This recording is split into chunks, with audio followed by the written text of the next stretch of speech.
Bonjour à tous. La conscience, c'est sans doute l'une des plus grandes et des plus fascinantes énigmes de la science. La question est simple mais en même temps vertigineuse. Comment est-ce que cette masse de matière grise qu'on a dans le crâne peut produire le sentiment d'être soi? L'expérience subjective d'un rouge éclatant ou la saveur si particulière d'une fraise? Et si on abordait le problème sous un angle complètement différent? Et s'il existait en fait une explication purement mécanique pour comprendre notre propre esprit? Une explication proposée dans une publication scientifique qui change pas mal la donne. Notre exploration aujourd'hui s'appuie sur un article vraiment passionnant de Michael Graziano et de son équipe. Ce qu'il propose, c'est une théorie unifiée, une théorie à la fois élégante et puissante qui pourrait bien être la clé pour enfin décrypter le code de la conscience. Alors on plonge dedans. Pour commencer à résoudre cette énigme, il faut d'abord comprendre une chose cruciale. Le mot « conscience », en réalité, il recouvre deux idées très différentes. Voilà qui illustre parfaitement le cœur du problème. D'un côté, on a ce que les scientifiques appellent la conscience I. Le I, c'est pour information.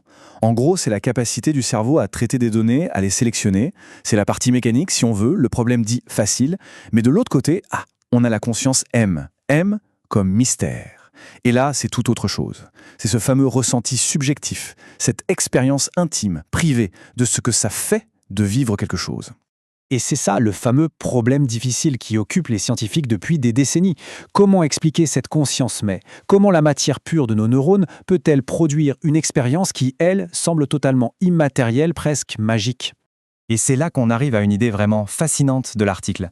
Et si ce problème difficile n'était en fait rien d'autre qu'un vestige, un reste de croyances très anciennes et pas du tout scientifiques? Quand on y pense, depuis la quasi-totalité de l'histoire humaine, l'intuition a toujours été la même. On a toujours cru que l'esprit était une sorte d'énergie, une essence non physique, une âme, un esprit qui pourrait exister en dehors du corps. L'article avance donc une idée assez audacieuse.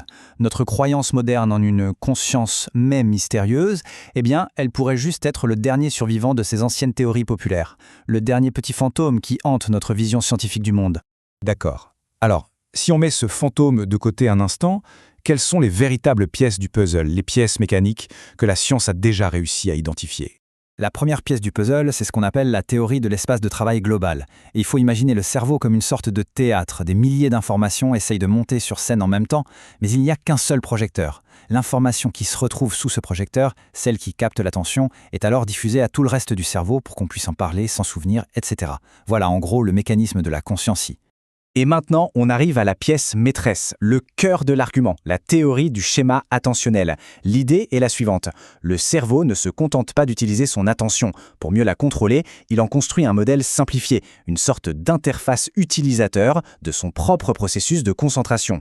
Et pour bien comprendre, l'article utilise une analogie qui est vraiment géniale.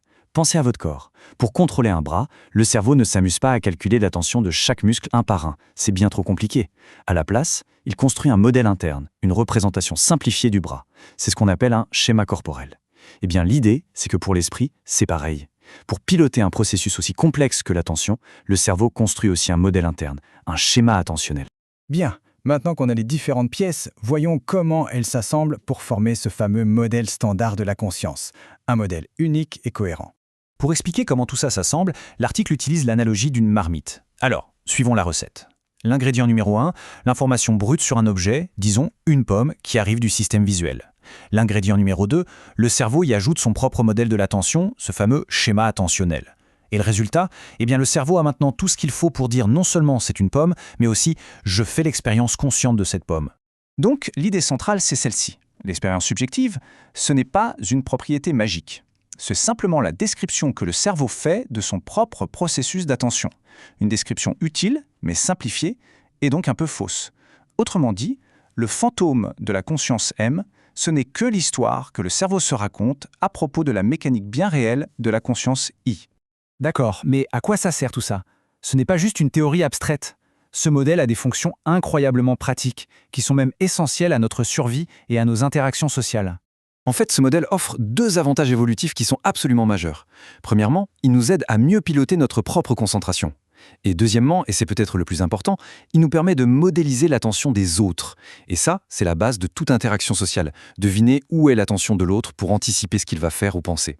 On termine donc avec une question assez vertigineuse. Si notre sentiment le plus intime d'être nous-mêmes, ce sentiment d'être un je conscient, n'est en fait qu'un modèle simplifié que le cerveau a construit pour se piloter plus efficacement, alors qu'est-ce que nous sommes? réellement? Je vous laisse là-dessus.